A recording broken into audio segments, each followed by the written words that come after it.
Binawi ni pole vaulter EJ Obiena ang pagkauhaw ng Team Philippines matapos makuha ang kauna-unahang gold medal sa 19th Asian Games. Yan ang ulat ni Kay Asuncion ng BTV Sports.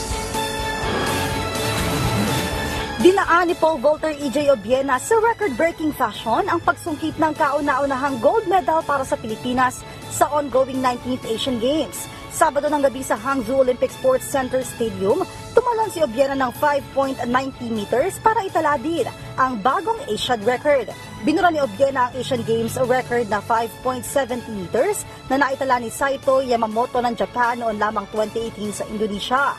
Sinubukan pa ni Obiena na burahin ang kanyang sariling Asian record na 6 meters. Ngunit nabigo ang 28-year-old Olympian sa dalawang attempts nito sa taas na 6.02 meters. Bigo man na maitala ang bagong Asian record, hindi ito naging hadlang para kay Obiena na ibulsa ang Asian Games gold. Tinalo ni Obiena si Bocai Chuang ng China na kumuha ng silver medal, habang bronze medalist si Hossein Asim Al-Hizam ng Saudi Arabia. Si Obiena din ang unang Pinoy athlete na nakakuha ng slot sa 2024 Paris Olympics nang mag-qualify ito sa Sweden itong buwan ng Hulyo. Kay Asuncion para sa Bayan.